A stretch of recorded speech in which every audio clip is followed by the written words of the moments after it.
Good afternoon, everybody. How y'all doing? Good, good. All right, it is 4:37, so we are going to get started to honor your time. I am Lakeisha Mitchell. I am a parent. I have a student, sixth grader at Kennemer, and then a 10th grader at Duncanville Collegiate Program. So just want to say thank you guys so much for coming out this evening. I know it's a beautiful day outside. We could be at the park feeding the ducks, but we're here. And really, y'all, I have been real big since Thanksgiving doing my shopping about these egg prices. And my husband normally does the grocery shopping, so I called him and I said, "Is this the regular price of eggs?" He said, "Yeah, eggs are going up. The price is going up." So the other day, I did homemade bacon cheeseburgers. And he went in there and scrambled him 2 eggs, or fried 2 eggs to put on his burger. And I said, "Did you not see the price of eggs?" Listen, y'all, and then I read an article the other day that said egg prices are expected to go up another 20% in 2025 because of this avian flu.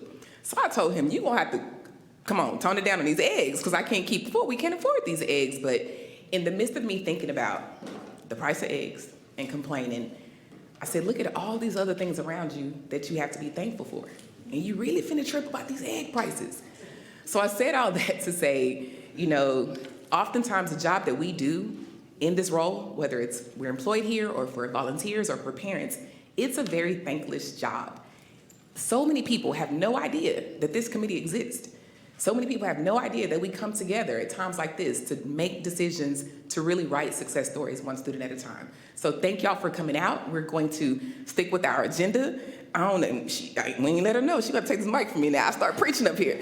So just thank y'all for coming. And we do have on our agenda first, or number 2, is the minutes from last meeting, and our presenter is not here. So I'll let Ms. Grant go ahead and do that. Good afternoon, everyone. Thank you all for coming out once again.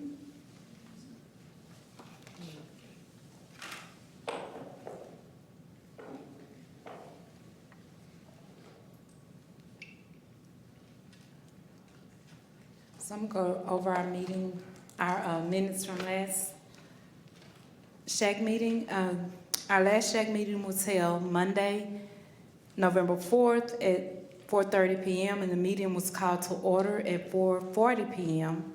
There was a welcome of our members and guests. We went over our SHAC mission and bylaws. We had a presentation on drug prevention efforts, first semester attendance updates, and SEL activity. And then we elected our officers, and we have our SHAC chair, Ms. Mitchell, and I don't remember right off the co-chair, but all of our officers are parents in the district, so we're proud to have our officers, and we have our teachers and our counselors, so we have a full committee, and we're very proud and excited about that, and excited to do things that we need to do for our community, our students, and our staff here in Duncanville ISD. Thank you for reviewing those minutes for us. Next up, we're going to have a review of our wellness plan. Ms. Grant and Mrs. Markham.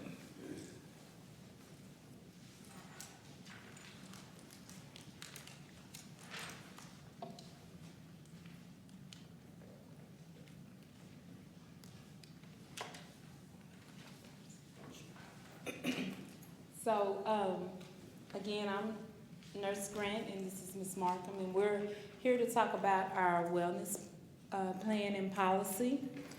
Duncanville ISD Wellness Plan follows applicable state and federal nutritional guidelines that advance students' health and promote general wellness of all students through nutrition education, physical activity, and other school-based activities. Our wellness plan promotes the students' wellness. We try to prevent and reduce childhood obesity, and we try to provide nutrition educational materials. If you go through the schools, you will see posters on education about nutrition in the nurses' offices. You'll also see them in our school cafeterias.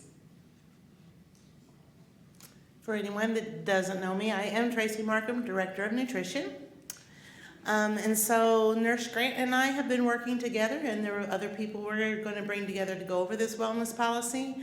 The SHAC is actually the oversight committee that the Duncanville ISD has appointed.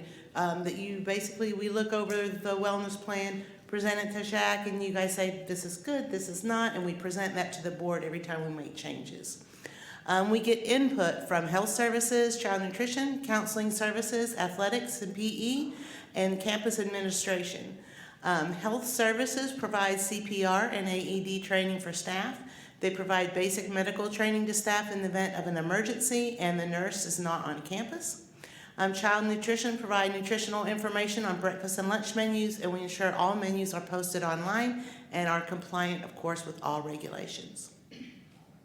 And just to add something with the CPR, we're now required to provide CPR for our 7th grade through 12th grade students. They are required to have a CPR, AED, and stop the bleed.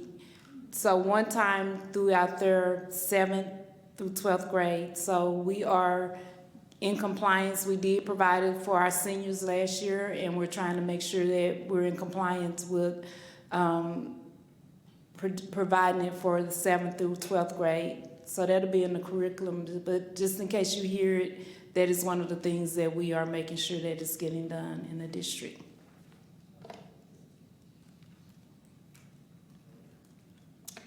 Now here we are with our wellness plan. If you look on the table, there is a copy of the wellness plan at your on your table, but when we review our wellness plan, as Ms. Markham said, we get buy-in from our SHAC committee, our teachers, the principals. We also want to get our students involved. So each campus principal is responsible for the wellness plan at his or her campus. So during the beginning of the year, there are things that each principal, they get notified of what is expected and required. And then at least every 3 years, the district perform a triannual assessment to measure those goals. Are we meeting those goals? Do we need to change anything in our goals? And just to see the progress of, are we making any progress? So that's where we are now, is just, we want to review our wellness policy this year and get buy-in from our SHAC committee to see where our goals where we're meeting those goals and where we need to continue to grow into those goals. So the district has chosen the SHAC to review, develop, and implement nutrition and wellness goals as required by federal law. Thank you. So a subcommittee is needed to review and suggest changes to the wellness policy before the next SHAC committee. We've rescheduled our February date, and once the new date is confirmed, you will be notified, and that's for the regular SHAC meeting, right? We need parents, students, PE teachers, curriculum instruction, child nutrition, health services. We do have, of course, Nurse Grant and I have been working on this initially. We do have the people that are in charge of physical education and curriculum that will join us. But we are glad to hear from many of y'all, and you're already here, right? And you're already volunteering. But if you know of somebody, or you would like to be on the subcommittee that really drills down into this wellness plan, if you want to be the contact, if you'll contact Nurse Grant, we will be having some meetings really, really quickly. One of the other things that the other slide talked about a triennial assessment. So while the wellness plan does a lot of different things, right? It covers physical education, extracurricular activities, child nutrition, health services. It is part of the child nutrition regulation of what things are in there, what we do, how it is assessed, and we go through an audit every 5 years and they review the wellness plan. So of course it's important that we have this for the students, that's the primary thing, but it's also important to make sure we're constantly in compliant with the United States Department of Agriculture and the Texas Department of Agriculture, because they do have some regulation requirements. So what we need is, if you would like to be a part of our subcommittee, we'll meet via Zoom or Teams, so you wouldn't have to come to our facility, and we'll try to meet around a time that's good for the group. But if you know you want to be a part of that, then you already have a copy of the wellness policy at your table. You can take that, review that, and then let me know. Everyone have my email address, so you can email me and just let me know you want to be a part of it. And in that email, let me know what days will not work for you, what days and times will not work for you. That way I can try to schedule around your time what's convenient, because we really want to move forward with reviewing the wellness policy and getting it updated, looking at our goals and seeing those things that we need to change to bring that to make that happen. And as I had stated before, we need students to be a part of it. So if you're a parent of the committee and you have a student that's in middle school or high school, and you would like for them to be a part of our SHAC committee, then we want to hear from them, because it is for them. So we want to make sure that we're providing them with some of the things that they want, and what we're doing is relevant for them. Thank you. And just to recap on what they were showing, it's interesting to see all this stuff in writing, but for a lot of our kids, this is real life. And it made me think back to when I was growing up, and I grew up very poor, back when they had food stamp dollars. And I remember the $1 food stamp was a brown bill. And my grandmother, there were 6 of us, 6 kids in the house. And she would give each one of us a brown dollar food stamp every morning. And when we left school, we had to go to the store, and we could only spend 25 cents because she needed those quarters to do the laundry, to buy the foil and the toilet paper, the cash type stuff. And so with that 25 cents, we better ask the cashier for quarters back, because we couldn't put those dimes inside the washing machine. But what it reminded me of, we had a choice with our 25 cents. You could buy a little Debbie snack cake, or you could buy a bag of chips, or you could get a fruit. Now, we were 6, 7, 8 years old. What y'all think we bought? Who went in there and bought them an apple or orange? None of us did. And so we didn't learn healthy eating habits from home. That's important for a lot of our kids at school. A lot of them do not learn healthy eating habits at home, so we're very thankful for this initiative and this mission, so we can try to make it a habit for our students that don't have any other supports. All right, now we have our suicide and prevention protocols. Thank you. All right, good evening. I am Shayla Pratt, the Director of Counseling, and I'm going to go over our prevention protocols for suicide that we have in the district. Just to give you all some information, how many of you knew that suicide is the second leading cause of death for students aged 15 through 24, globally in the world? Yes, so that affects our high school students, about 10 through 12. This is the second leading cause of death for students in that age range. And as you can see, young adults.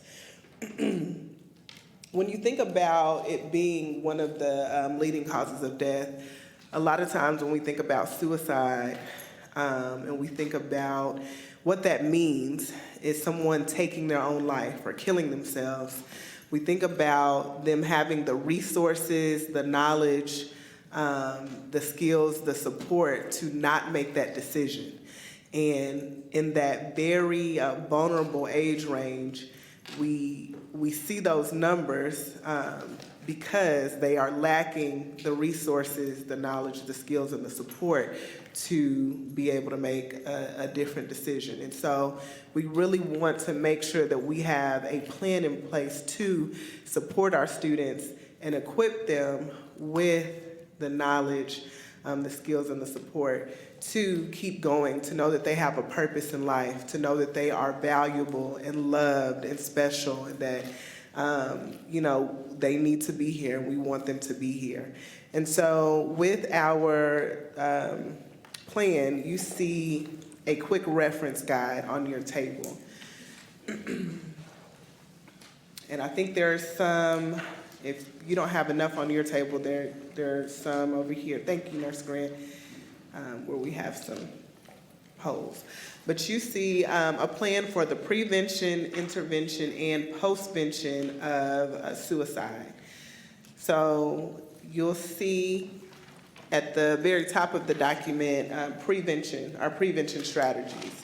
And so right now, the first month that we're in school, the first full month that we're in school, the month of September, our counselors are required to provide a guidance lesson on mental health and suicide prevention to students in all grade levels.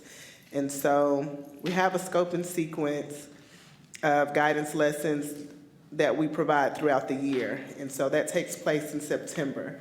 In August, they're going in, it's an orientational program. I'm your counselor. This is what I do. This is where you can find me. And then in September, we start with suicide. Why do we wait until September? We have a lot of students that enroll in the month of August, and we have the most students, and the most, it kind of stabilizes after Labor Day.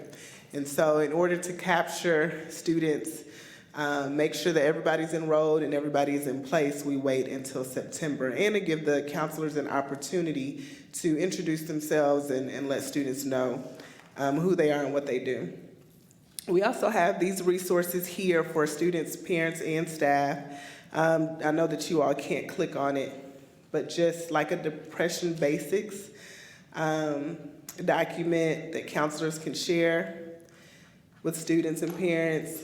We have it also in Spanish here, and then some additional resources. Are you feeling suicidal? And so we have those resources here that we provide as well. Now, our intervention. So this is a very lengthy process that you'll be able to take a few minutes to examine in just a minute. But I just want to point out that it is a 26-step process. Could be 16, could be 14. At the very minimum, it's 11 steps that our counselors have to follow each and every time our students say, I want to kill myself. And this is a very strict process. It's very strict. None of the steps can be missed or left out. And there's a lot of documentation that counselors, students, and parents have to complete whenever a student makes the statement. And so I want to show you the things that you all can't see by looking at this document. Our counselors go through an interview process with students. With our elementary students, it's a little bit less, and it's tailored to them. So instead of killing yourself, we'll say felt like hurting yourself, just to make sure that the verbiage is friendly, user-friendly. So the students go through these questions. Are you seeing a counselor outside of school? Have you talked to anybody else about these feelings? Have you thought about how you might do this or when you might try this? Because we want to really see if they have a plan to try to gauge, just get information. Do you have a plan? You want to kill yourself. You've stated that, but do you have a plan in place? Do you know when you're going to do it so that we can share that information with the parents? Like I said, secondary is going to be 6th through 12th grade, and the questions are going to be more direct, more straightforward. Have you thought about killing yourself? How often do you have these thoughts? What triggers or stressors cause the thoughts? And then there are several more questions, almost twice as much as the younger students have. So the counselors go through that interview process with them, and then they put a no-harm safety plan in place with the student. And so the counselor is trying to get the student to agree that they will not kill themselves. And so they go through this, they identify a support system, family members, friends, trusted adults that the student knows and has their phone number, at least 2. And then they put a plan in place. So if I feel like causing harm to myself, who will I talk to? What are the warning signs? I know if I start getting a queasy feeling, or if I start getting hot, or I get angry, I know that that's a trigger for me, or that's a warning sign that I may be getting to a point where I need to reach out to my support system? What are the internal coping strategies? What do you do to take your mind off of your problems? What do you do to calm yourself down when you're feeling anxious or when you're feeling bad? What do you do? So we have them identify some coping strategies, and our counselors have resources. If our students can't think of anything, they'll give them some ideas. And then the one thing that is most important to me and worth living for is we have them identify that to give them a tie to a will for living. And then we have some resources as far as places they can call, hotlines. So the crisis hotline is 988. 988. So anytime a student or any person, for that matter, is feeling suicidal, they can dial 988 on their phone, and they will be immediately connected to a trained, licensed counselor to talk to. And so we can't stress that enough. They have that resource, and this is also printed on the back of their school ID for students in grade 6 through 12. And then they can also go to an emergency room. We have the student, counselor, and parents sign off on this plan. And then we have follow-up dates where we follow up with the student and check in with the student to make sure they're okay.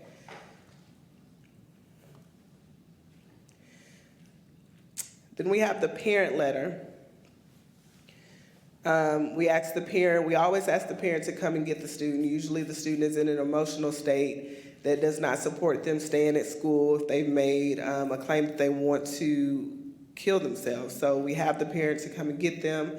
We go through the no harm safety plan with the parent. We go through the questions that we asked the student and how they responded. And then we also provide this parent letter.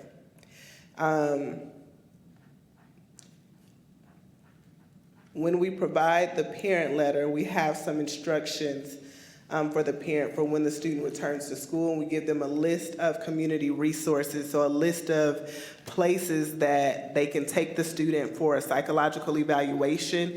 It is usually a mental health or behavioral health hospital like Dallas Behavioral or Metro Care. And we give them a list of those places. Our counselors will facilitate. They'll call and say, hey, do you have any openings, any space? We have a student that we need to send that needs some help, and kind of facilitate that so we're not sending the parents somewhere. We know Dallas Behavioral is probably gonna be full because they take Medicaid. But then if we send them to Base Point, they may not because they'll be billing insurance. So things like that, the counselors know and can help the parents so that we don't have parents driving all over the place in a state of crisis with their kids. When the student comes back, we want them to check in with the counselor. We'll have students that come back to school. They may not have gone to the behavioral health hospital, and so they come back to school and they just go to class. And we don't want that to happen. We want to make sure that the student checks in with the counselor, make sure that they have their no harm safety plan and they know when their check-ins are. And then they know whenever they're feeling down that they can come see their counselor immediately. The parent involvement, we have specific steps that are outlined on the quick reference guide for if the student was admitted to the hospital. So they'll go to the hospital, and sometimes the hospital will say you need to stay here for 6 weeks or 8 weeks or 12 weeks. For us to work with you, and they're in the hospital and they're going through therapy all day, individual counseling, small group sessions, and then they're just there for a period of time, and then when they come back, there's a transition plan that takes place. So there are just some instructions on that parent letter. We have the parent sign off and the school personnel sign off on that.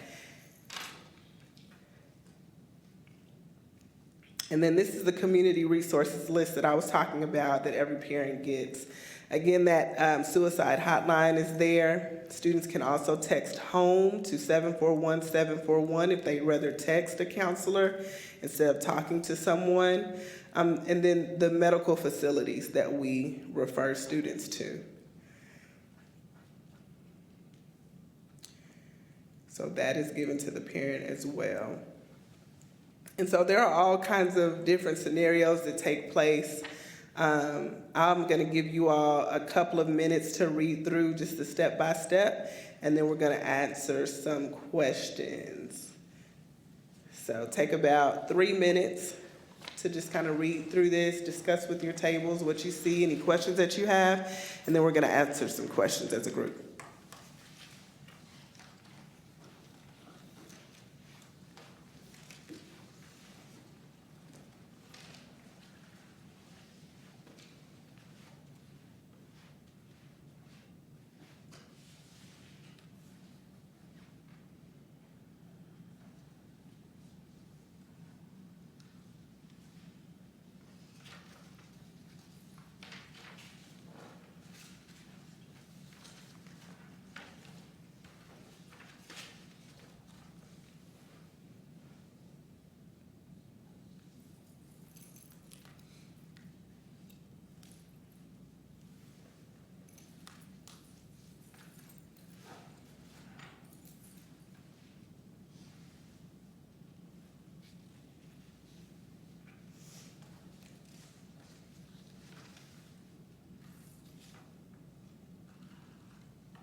Okay. So, just a few questions that we're going to answer.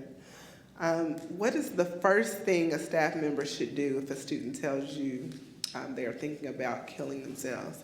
And this presentation was given to, or it is provided to all counselors and all administrators throughout the district. So, I tried to update it, but I see that I missed that. So a student may not tell you about killing themselves, but they would tell a staff member at school. So what is the first thing a staff member should do? Person should inform the chief of schools and the director of council. If a student tells a staff member, If a student tells a staff member, I would assume the staff member should talk to that principal or the closest counselor. they should escort the student to the counselor's office. Yep. Escort the student to the council. Yeah, if a student comes up to a staff member and says, I don't want to be here anymore, I want to kill myself, then immediately, no matter what's going on, what you're doing, that staff member needs to walk the student to a counselor. And if it's after school, we've seen this happen several times. Students are at practice, it's after school, nobody is at school. So the staff member, the coach, or somebody will email a counselor.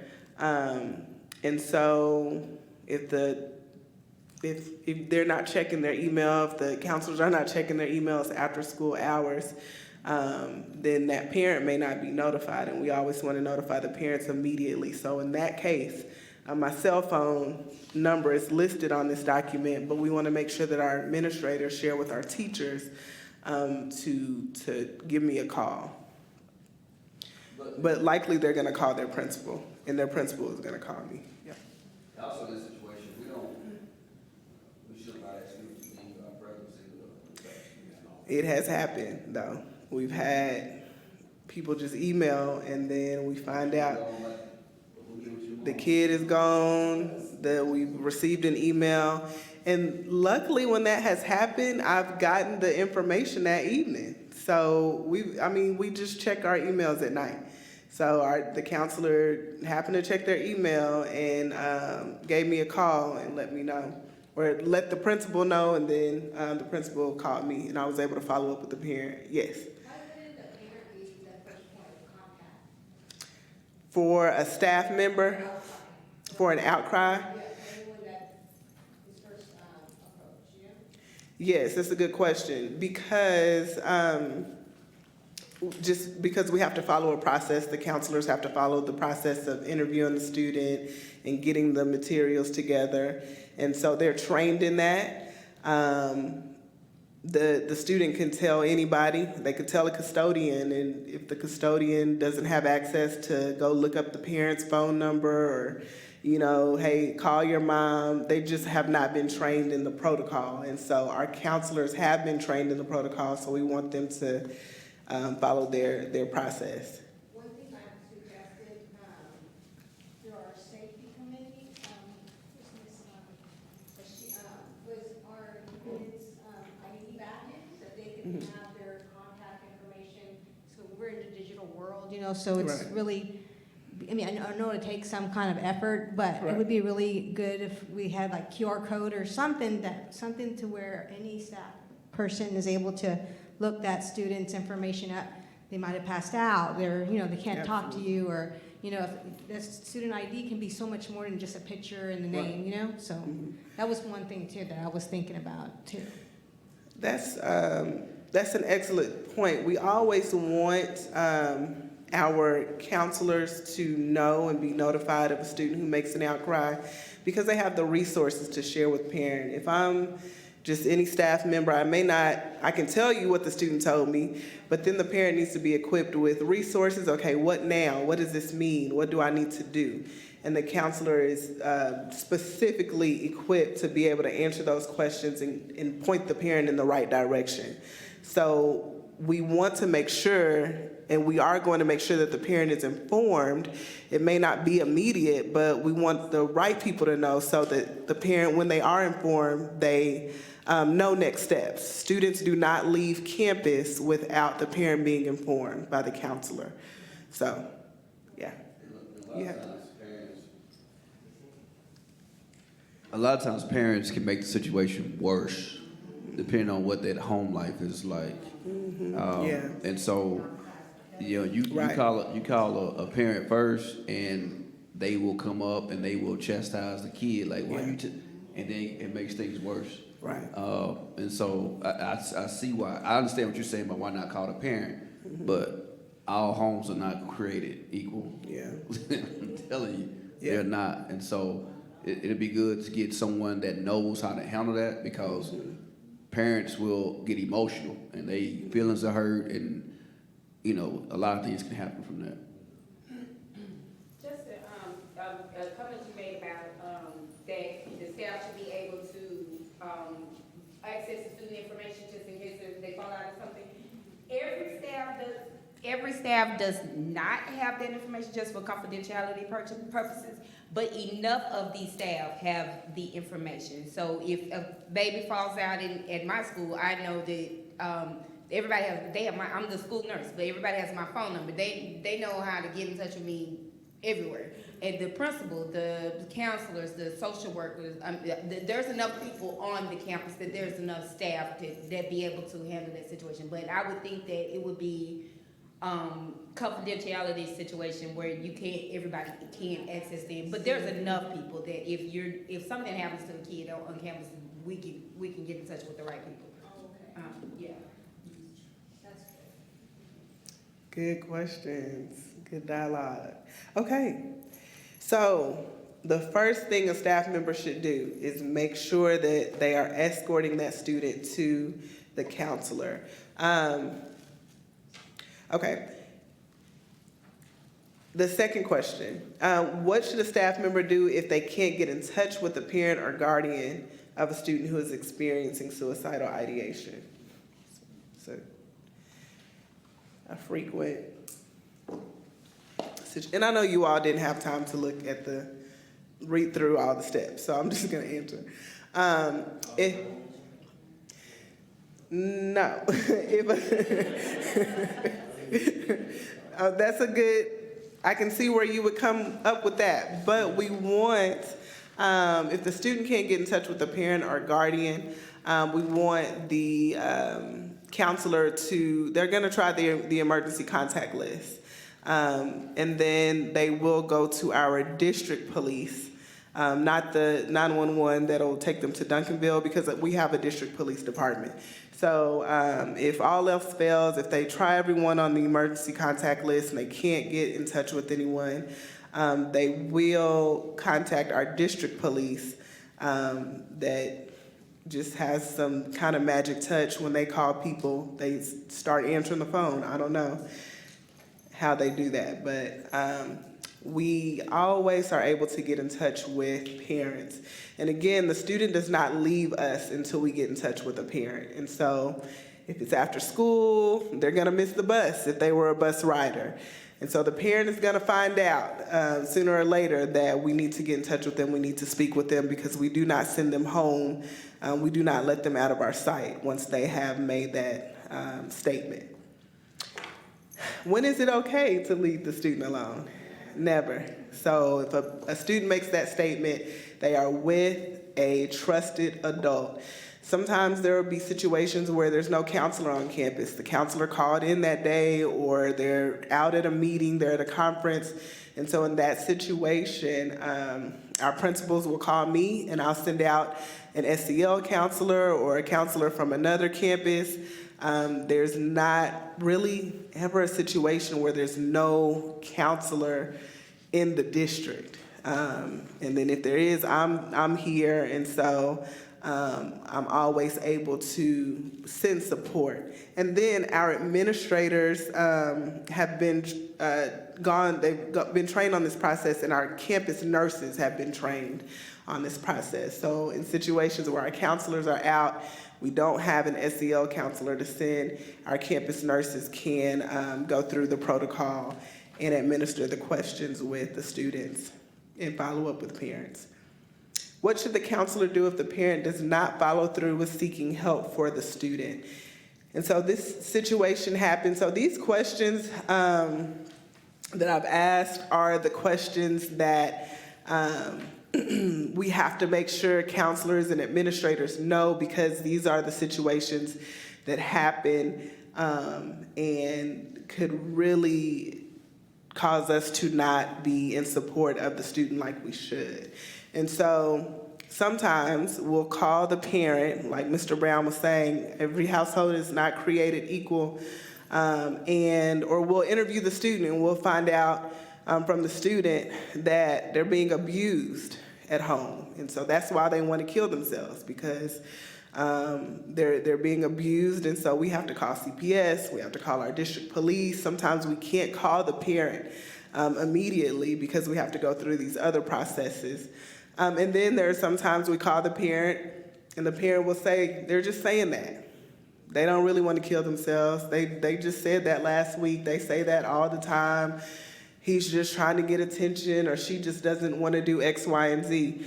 And it's unfortunate, but then we have to ensure that the parent is following up and getting help for their student. And so if it becomes recurring where the student is saying, that I want to kill myself, and they've said it multiple times and the parent has not followed up and taken them to a behavioral health hospital, then we may have to call CPS because at that point it's neglect. So we want to make sure that our parents follow up, and that's the purpose of the mandatory check-in when the student returns to school. So I was in a previous district, and when I was a counselor, and in that school district, students could not return to school unless they had gone to a behavioral health hospital.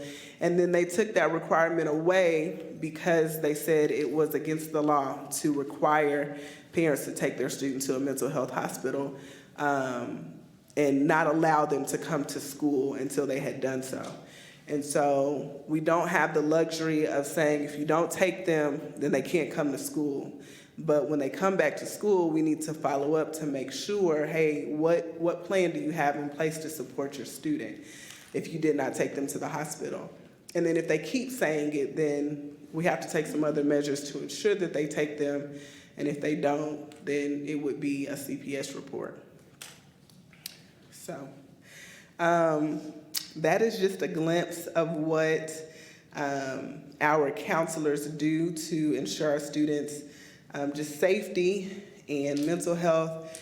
I will tell you that from the beginning of the school year, August 13th through December 20th, which was the first semester, we don't have data.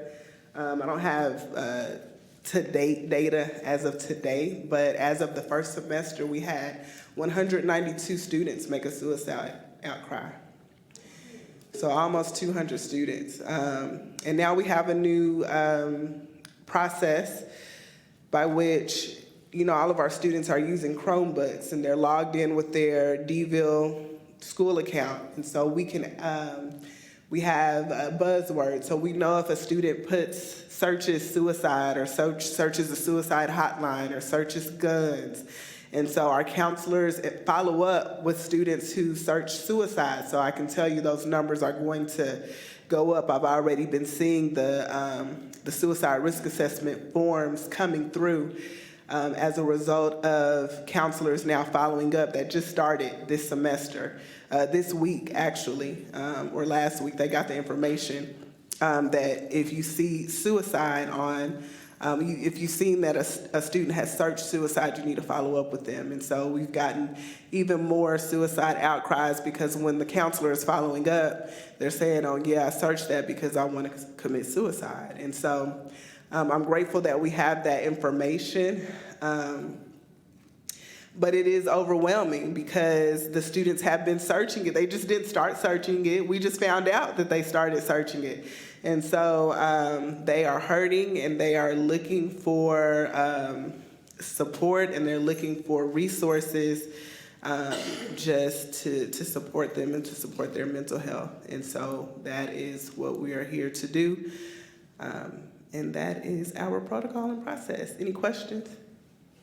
The numbers that you said, is that for the whole district or is it based on like the high school? The whole district, yes, 192 outcries from K through 12 for the first semester. Yeah. Great question. Thank you. Thank you. And I love how you ended with your statistics because I think it does happen way more often than any of us would ever even assume or what we would know. And we were talking about this a little bit when I first came in. My daughter's 15 and she said, Mommy, I know you've been a teenager before, but you've never been a teenager in our era. I said, you're right. You got a point. And the things that bother one person may not seem like a problem to somebody else. So to know that kids have these trusted adults in these avenues to help them to navigate their world that they live in is very awesome. So thank you, your team, for all the work that you guys do. Next up, we have our safety and security updates with Ms. Zamora. Thank you very much. Good evening. So normally, if I've presented before the SHAC committee, it's always a pleasure. Normally I have a partner in crime or anti-crime with Chief Lambert, but if you're not aware, he no longer is with the district. And so just want to let you know that Dr. Goree and Mrs. Fields are actively searching for the next candidate to serve in that role.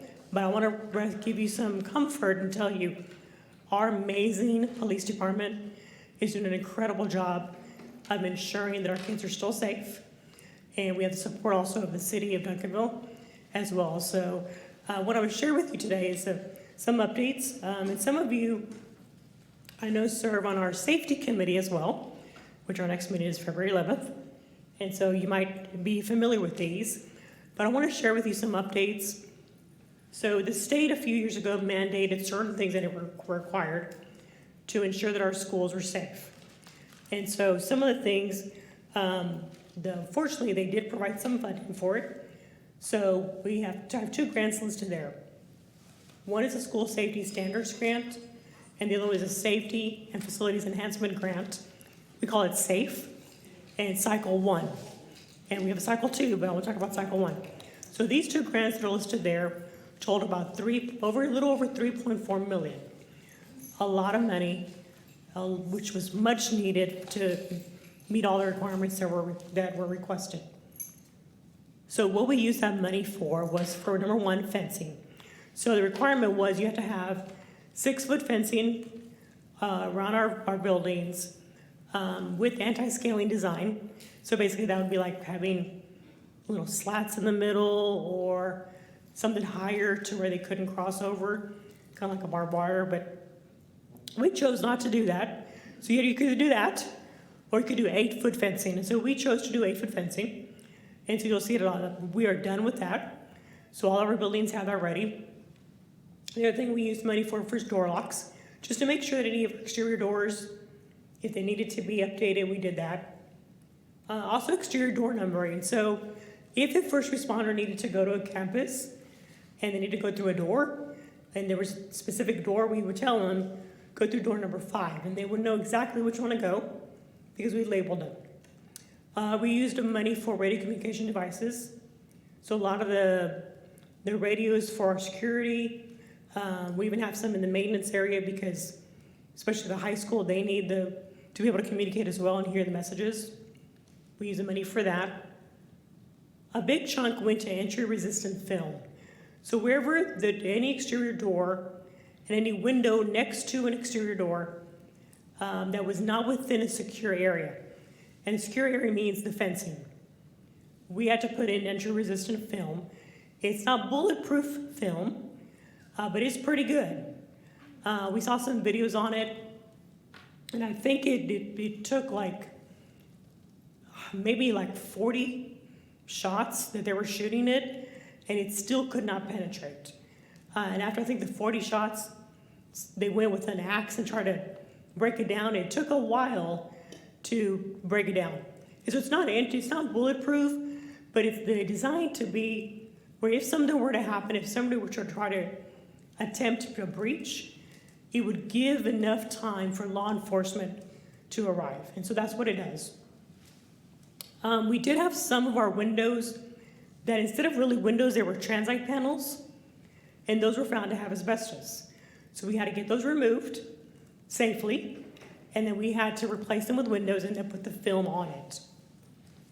We also have Knox boxes, and those are basically boxes are part of our building to where our law enforcement and our fire department can access the building without a district person being present. We also have a phone integrated panic button. So all of our phones are going to be equipped with a button that they can press, and they can automatically call dispatch or police department with any concerns or any issues they might have in the area of safety. We currently have a company doing a door audit. So even though we did a preliminary door audit, maintenance team, we're having a company come out and do another door audit, and they're also labeling all the doors. So if this door needs repair, we know exactly what kind of cylinder we need to replace it with. That's what they're doing with the door audit. And then they're identifying any areas that are in need of improvement. So we can go in there and quickly address those. And the last thing we did with this particular grant is the emergency responder maps. And those are maps that are digital, they're available online. So in the event the police need to arrive, they will have access to a dashboard with every room number that is inside, and every door that is inside, and every door number, so everything that's available for them. Now, I mentioned we have a Cycle 1 grant. We also got a Cycle 2 grant. So Cycle 2 was additional funding that we could use. If we didn't have enough money to cover the requirements, we could use it for that. But also you could use it for other things. And so that was $454,000. We have the grant, we have not spent it yet. Because you have to meet all your requirements first. And we're very close to getting it all done. Once we do, we are gonna spend that money.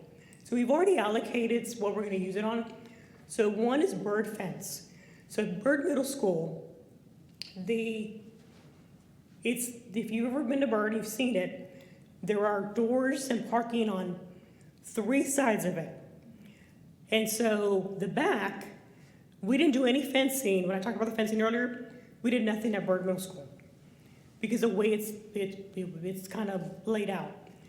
We are using this grant to do the fencing in the back.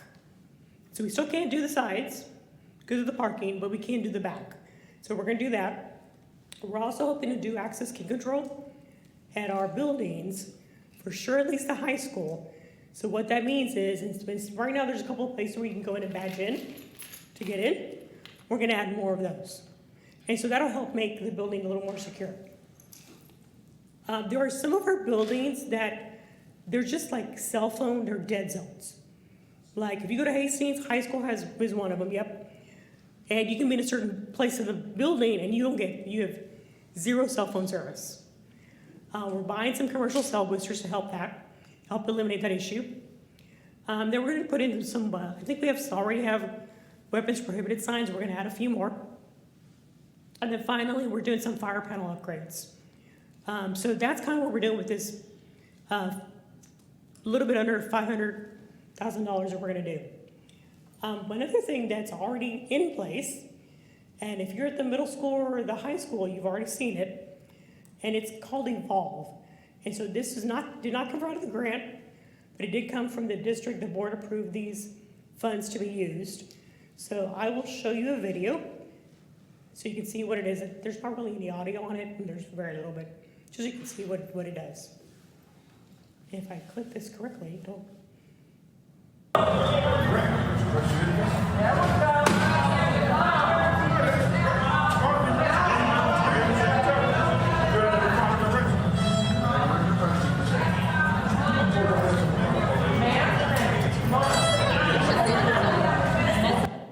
So I'll pause it there. So Evolve is basically, it's like a metal detector kind of, but it's a little bit more advanced than that. And so as you can see, that's how fast the students are going down. That was a very early video. It's probably faster now that the high school has it down. I mean, I don't know, Mr. Brown, would you like to share anything else about it?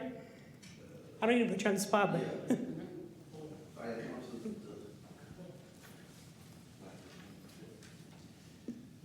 So yes, what you're looking at is probably when it first came out, and we didn't really know how it worked, and so we were still trying to comb through all the rough spots of it. But now we only use 2 of the machines. It was 4 at this time, but the only drawback, it takes a lot of people to run it. So each machine or each thing that you go through, it takes 3 people to run that. Okay, so now we only use 2 of them. And when I tell you they have it down to a science now, it happens so fast, it's really quick. Now, somebody said it's a metal detector. It is not a traditional metal detector, so it's not gonna pick up everything that a normal metal detector picks up.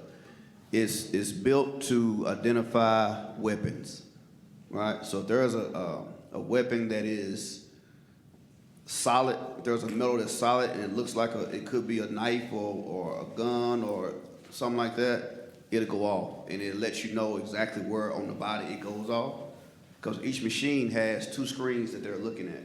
And so as you see, they'll come through. If it beeps, that kid will go to the side and they will look at the screen and search the bag based on that, or they'll search the kid, if it's in his coat. So it's good, it's quick, and so right now, the good thing about it now, we are about to have it on every entry door at the high school.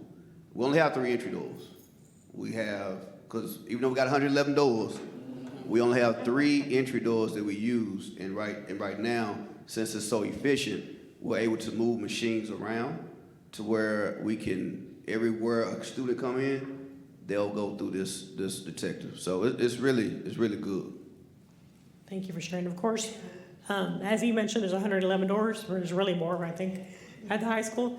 The high school also does random checks in classrooms just to make sure that somebody didn't come in through another door and bypass these. So they're also doing random checks. So another layer of safety to make sure our kids are, feel safe at school and focus on their academics.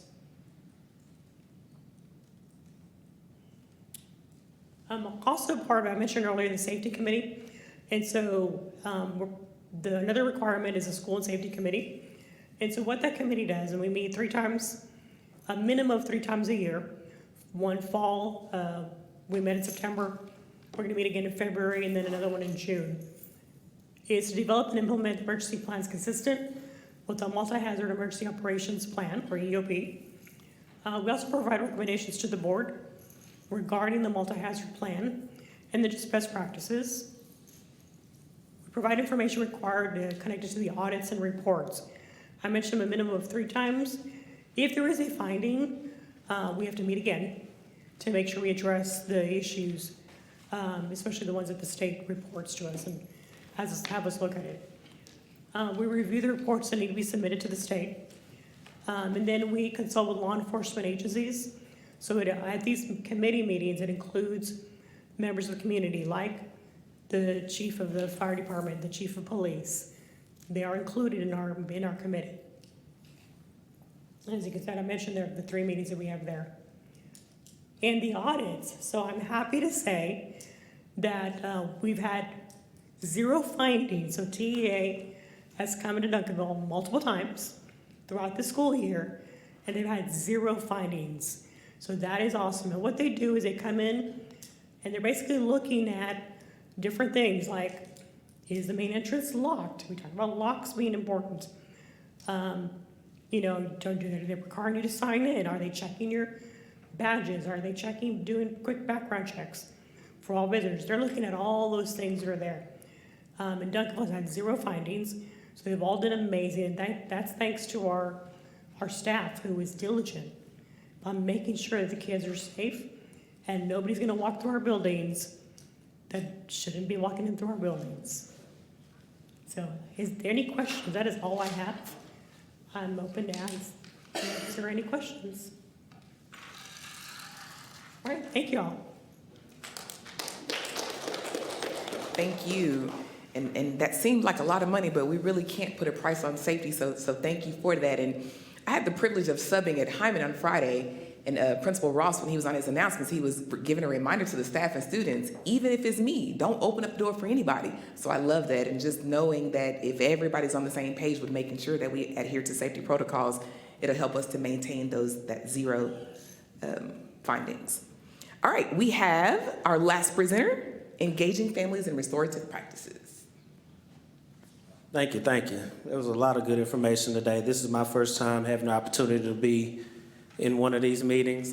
Usually Ms. Hudson would be here, but she's living her best life at a conference right now.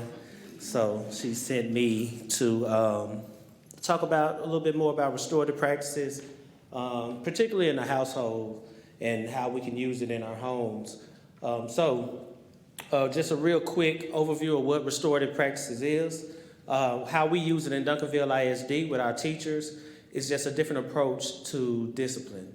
So instead of it being so punitive, kid don't know how to read, we teach them how to read. They don't know how to do math, we teach them how to do math. They don't know how to act, we send them home. Something's wrong with that. So we really focus on relationship building and communicating, and that's from our teachers. So from our standpoint, we help teachers build better relationships with their students, help with classroom management, those type of things, because we've all seen how a kid can act one way with one teacher and then act a totally different way with another teacher. Usually that has a lot to do with the relationship or lack thereof. So that's just real quick Cliff's Notes My name is Clifton Wilson. I didn't even, yeah, but pow. Let me, give me that one. I didn't introduce myself, but that's not important. So one of the main ways that we can use restorative practices in the home is when we're having these difficult conversations, or when we're having just pretty much any conversation. It's by using what we call I statements, because the other side of that is we always say, well, you did this. I'm pretty sure we have some married folks in here or people in relationships, and you know how sometimes when they start irritating you, and you just be like, you know what, you. But what does that do? That makes, like, when I hear it, I feel attacked. You know what I'm saying? It's coming from a place of hurt and not wanting to, so we just do the flip, do the inverse of it. I feel. Let them know how it makes you feel. Man, I'll never forget.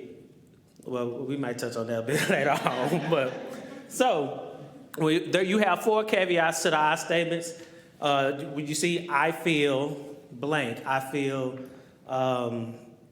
upset, I feel disappointed, I feel blank. When, that's where the you come in. But we never want to lead with the you. We go like, I feel, because what it does is it gives you as the person that's going through it, you have a voice. You know what I'm saying?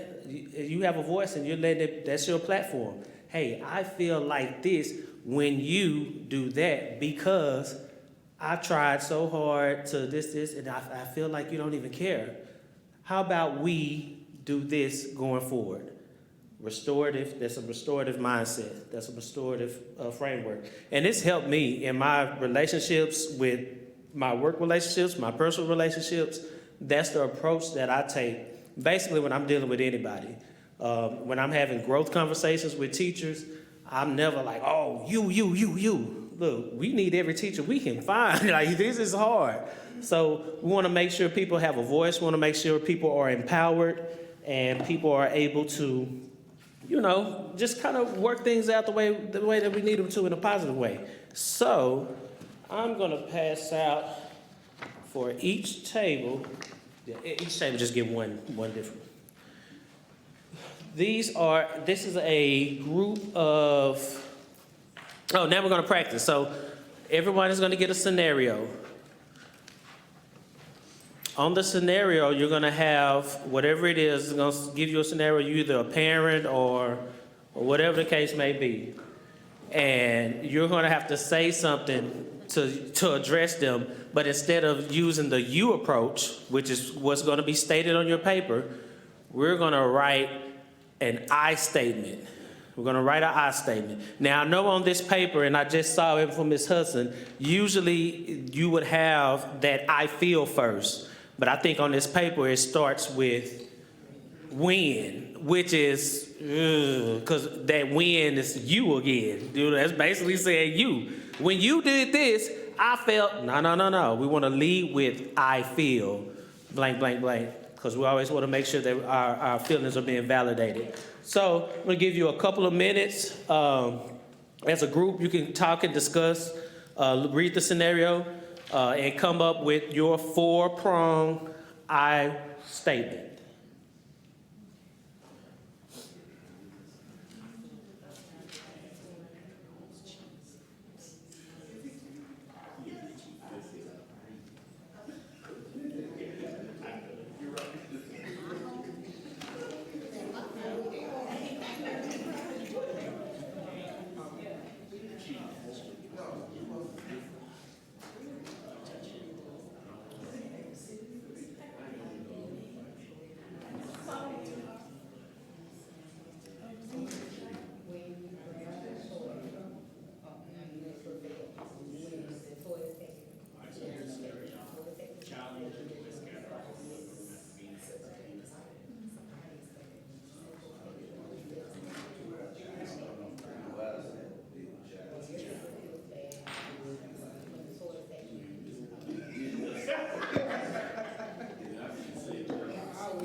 right, we're gonna give you a couple of more minutes. How we looking?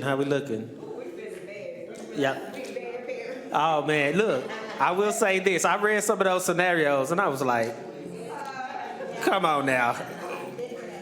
But we have to try different approaches. It's okay.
All right, we're about to come back together in 5, 4, 3, 2, and 1. All right, so can I get a courageous table to read their scenario and then share with the group their I statement? I really want to hear what they got to say because I heard, me doing my active listening and I heard some stuff, and I want to hear what y'all got to say too, because y'all reached out. But all right, so who wants to be the spokesperson for this table? Brown. Mr. Brown. You play 2 roles. Okay. Bad parent and the good parent. Okay, look. No, Look, hey, it's real. Look, we are human beings. I still got to work here. I'm not going to play the bad parent. So our scenario, it says, situation, a child leaves their toys scattered all over the living room and after being asked to clean up. So parents, use statement. So we supposed to use our statement, right? No, read the you statement that the parents. Oh, okay, got you. You didn't clean up your toys like I asked. Since you didn't listen, I'm putting them away, and you can't play with them for the rest of the day.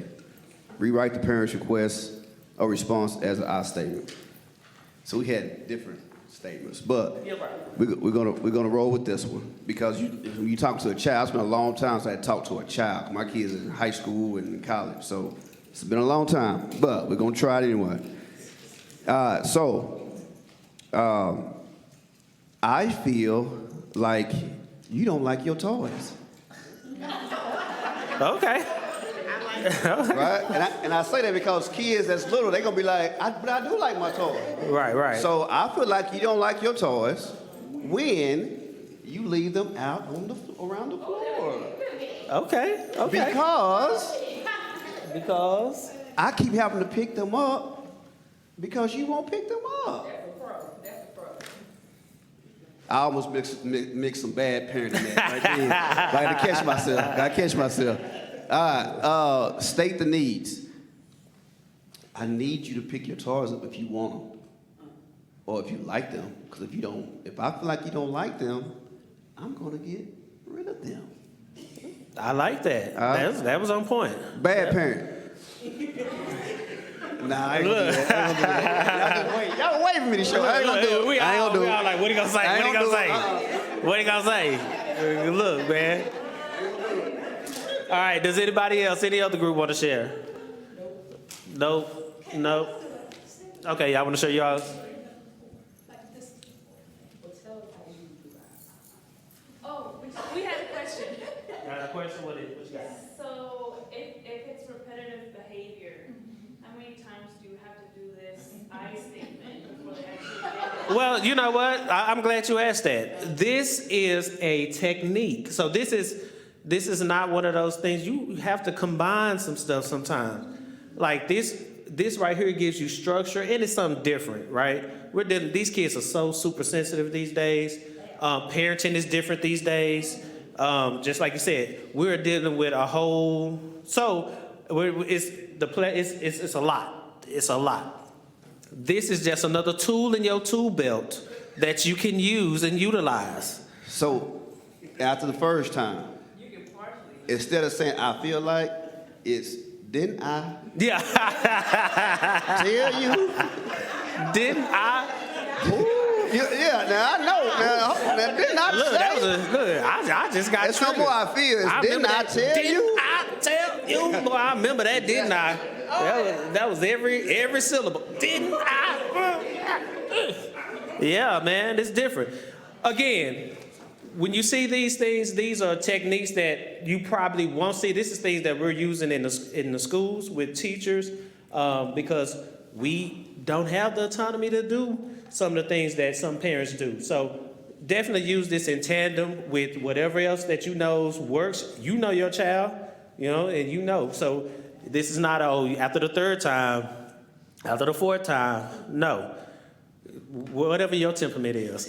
Like at the end of the day, whatever your temperament is. But with these things, these are something that can help provide structure. So we're talking about leveling that playing field because we know not every parent is, parenting is different and this. One thing that you're gonna see when you come into a Duncanville ISD school is structure. That same structure usually lack of at home, in a lot of cases I would say, lack of structure. So this is just one of those layers to add extra structure for the parents that are dealing with, because they're seeing it in the schools. So we have some of these same things that we're using in the schools that can be incorporated at home as well. Thank you guys for participating on that. The second thing we have, real quick, respect agreements. And again, we're talking about level of structure. Now, does this work? Because structure back in my day and with my parents, with the kids, they have a term. Y'all probably heard it or y'all will hear it. It's called B2A. That's what they call it. And it's usually if you ever hear that, that means like it's a fight or they talking about somebody beating something. So getting beat up it's BTA. For us, I'm gonna use B to B because that was the structure that we had. My parents, belt to butt. That's what. But I'm heard y'all will hear this in these schools. These guys, I heard it on the elementary campus the other day. Little kid, B to A. I'm like, what? What is BT? Yeah. Yes. So I heard that at the elementary campus. Y'all got to keep up with the lingo. But my level of structure was a little bit different with my parents. So they didn't play that. So these respect agreements, again, I just gave you a precursor of what this is. If you need an agreement at your house with your kids. Restorative discipline practices are used in school. However, they can be helpful at home as well. This is our respect agreement. The purpose of a respect agreement is for everyone to respect one another and for each person to be held accountable. Watch as I developed this respect agreement with my own family. Hey guys, so I wanted to go ahead and work with you guys on developing a respect agreement for our family so we could all get along and be accountable for our choices and our behaviors. We have our talking piece, which is one of our family pictures from our vacation. So I'll start with parent respecting children. Something that I will do is listen when you guys need to talk. Elise, what is one way that the children can respect parents? I will talk to my parents using kind words. Rafi, what's one way that siblings can respect siblings? I will give them space when needed. Eliana, what's one thing that you can do to respect our home? I will clean up my toys if I have a mess. Each of us signed the respect agreement, and we agreed to hang it in a special place where we could all see it. All right, so how this translates in the classroom is we have classroom rules, right? So the restorative approach is hey, okay, instead of having these rules, because when you have classroom rules, they pretty much have a negative connotation. Don't do this. Keep your hands to yourself. Do not talk. Do not. Where the respect agreements, each kid, I will. That's the thing. I will. So I will respect other people. I will give my best effort in the class. I will try, clean up, keep my area and my space clean. I will. It's all about that small little twist that's taking it from that negative space to a more positive space. When we're talking about building culture and the climate of our classrooms or our campuses for our leaders, for our campus leaders, these are some of the things that we use. So the 4 caveats of a respect agreement is this is in a home, but just take parents for teacher if you want to get the classroom version of it. But you will have teachers, parents respecting children, or teachers respecting children, siblings respecting each other, or classmates, how they will treat each other. I will. The children respecting the teacher, or children respecting parents, and respecting the space of the home. So that in respecting the space of the home is usually the environment, cleaning up, you know what I'm saying, and the toys and all that kind of good stuff, making sure that you're not doing anything to cause harm to the house, the environment, or in the classroom, it'll be the learning environment. I'm gonna pick up after myself. I'm not gonna have my backpack in the walkway of the classroom and somebody can trip over it and hurt themselves. So, respect agreements, look, I will say this. These have been highly effective, especially when they're implemented with fidelity, with those teachers that have that real good rapport with their students. You always got to be real with them. And you're going to have students from every walk of life in your classroom. Some respond to some stuff, and some respond to other stimuli. But at the end of the day, we want to be the ones that are teaching them a new way.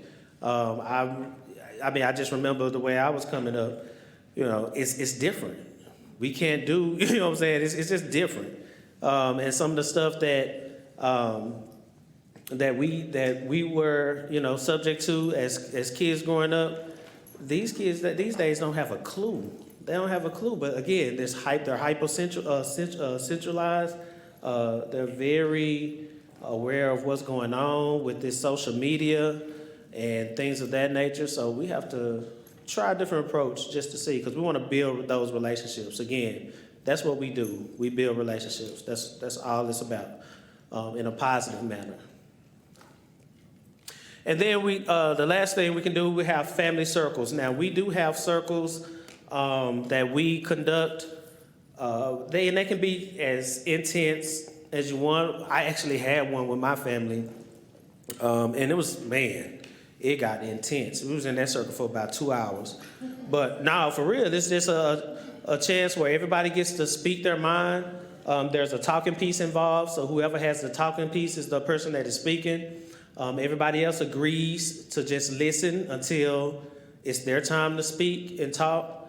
It's really all about just having that open communication. And they can be brief, but depending on what the topic is, especially when we're talking about the home, because we were really digging into it because it was affecting some of my nieces and nephews, and I had to talk to my sisters, and I knew that our traditional way of talking was not going to be effective at all, because it's going to turn into a yelling match, and people be trying to put their hands on people, and it's family, but family, I'm just being for real. So that was one of those things that we were able to, I brought this to the table, hey, and it was very productive. Tears, crying, it was raw, but it helped. So we can also do that in a school setting. We do it in a couple of ways. We want it to be more community building. What I said about building the culture of your classroom, just having these, and they don't have to be anything heavy or anything major. You can literally ask them a question. So we're going to participate in a circle now to close us out. It's going to be real quick. I'm going to ask that we got to do it. All right, let's real quick. Everybody, if you could y'all just move your chairs over to this open area, or this open area, might make a little bit more space. in a circle, and you can sit down, and I will lead a circle for us real quick. And I'm not trying to get too intense, but sometimes you don't even know. I asked a question one time. We were at a training when we were learning how to do this. I asked a question, who do you prefer to spend time with more, your mom or your dad? And these were with grown-ups. And man, I didn't know that would be a triggering question the way that it was, because we had parents, oh, my mom just died, and this, and I didn't even know it. I was just throwing something out there. So, all right, so the first thing I'm gonna do is I'm gonna go over the norms of this circle. We're gonna have, I don't know who pen this is, but nurse, thank you.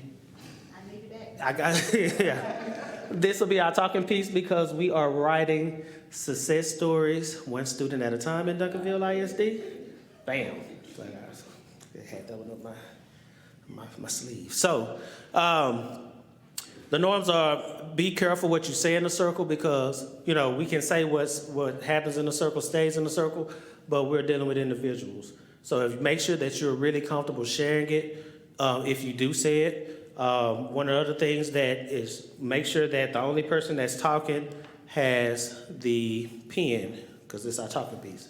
You don't have to participate. You can simply say pass on this question if you don't want to participate. We don't force you to do anything, all right? If somebody says something that you agree with, that you like, we're not saying, oh, yeah, me too, We just thumbs up or giving a universal me too sign, all right? I will start this first question. Well, it's going to be the only question.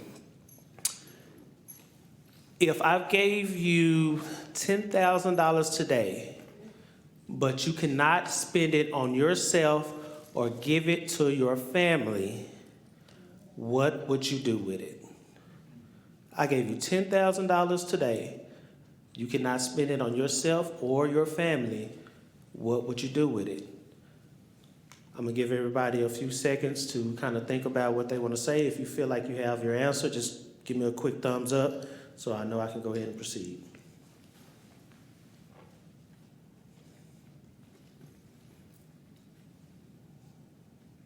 All right, and so with this circle, I am going to answer first, and then I'm gonna go to my right and pass the talking piece to my right.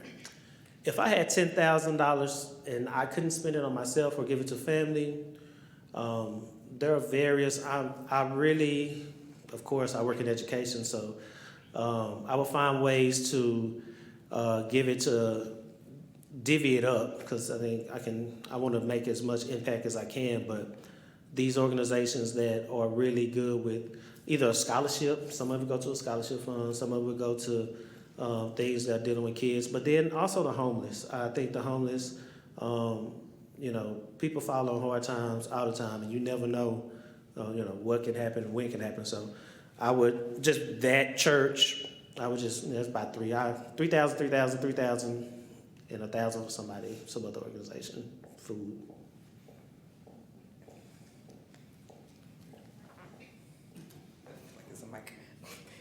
Thank you. Similarly, I would give it to the homeless. I had a cousin that I grew up with who disappeared for 8 months and reached out to me on Facebook Messenger 2 days ago, and I called him, and he said, I had to leave, take care of business, and I, found Christ and working on some things, but I've been sleeping in my car. And he has a job. He's a welder. And it's a pretty decent job and a decent salary, but he gave up his house, his apartment, so that he could try to invest into this business because he wants to stop the generational cycle of poverty for his family. So he said on Tuesdays and Thursdays, I go to the downtown library because they close at 8. I can get the heat and I can read while I'm there. Then I go to the gym the other nights to take a shower. So what about those people that we don't see as homeless outside but are still missing shelters? How can we support them? So I would give it to a church, a charity, and the homeless. Homeless is increasing, and the people are getting younger. And some people are living in their cars. So I would also try to give part of it to some type of drug or organization to help people get off drugs. Same thing. I donate to the women's shelters Genesis, and all of it to them. Yes. I would donate it too. I would also probably help an entrepreneur with the funds to help them do a business locally and help the local economy. I would donate it to a mentoring program for helping young men out from single-parent homes. Pen. I don't have a specific organization, but I would want to do something towards mental health. Listening to the suicide prevention, that is an issue in my family. So I would like to, I've struggled with getting help for my family, not having the money, the means, the way to get there, access to things. So a lot of times if you aren't, I don't know how to say this right, I'll say it. If you aren't poor enough, you can't get help. And I don't want anybody to be poor, and I'm blessed that I couldn't qualify for some of those things, but I wasn't rich enough to afford it. So anything that I could do to get somebody help in mental health awareness, it would be good.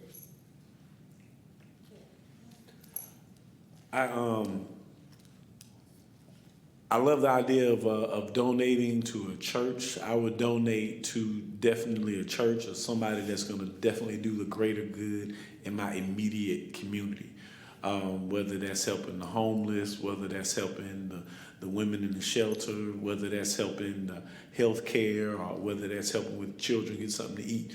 I would hope that the money that I donate would go to one of those funds. And I know churches are set up to, to donate funds and donate funds in multiple areas. So I would trust the local church to provide to that local community. All right, so I have a passion for helping students pay for college. Like you said, when I was growing up, I was too poor to qualify for financial aid for school, but not poor enough. Too poor to pay for school, but not poor enough to qualify for financial aid. And so I started a business a couple of years ago, 2022, where I provide scholarship coaching and college application coaching to students in grades 8 through 12. And my first year in the business, any student who signed up for my services, I used to do like a monthly workshop, or if they signed up for a one-on-one coaching session, I entered their name into a drawing for $1,000. And I remember when I did that drawing, I barely had the funds to cover the $1,000, and my uncle actually had to give me $500 to help me make the scholarship, but it was so fulfilling to be able to give even that small amount. And so I would probably divide it up into 4 $2,500 scholarships just to help students pay. I know it's not gonna pay much, but just to pay for books or a class or something with college. And so it would be scholarship money. Okay, I would give it to someone that I know will give it back to me.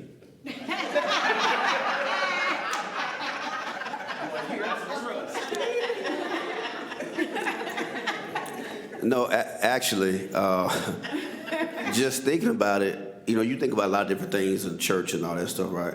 But when you're dealing with kids, like high school, there's a lot of kids at the high school. There's a bunch of kids. All kids have a lot of different issues. So what I would probably do is have a pantry, it'd be a closed pantry, because we have a lot of kids that don't have coats. We have a lot of kids that don't have just the needed things to get them by. Even food.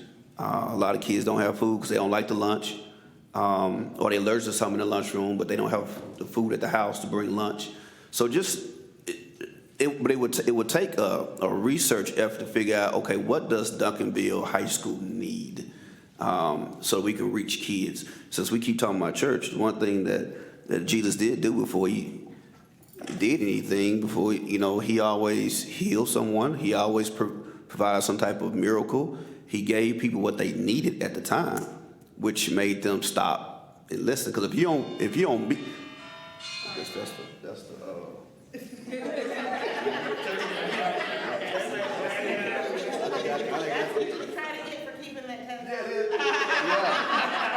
They'll turn the music on, okay? So I would do the same thing. I would donate.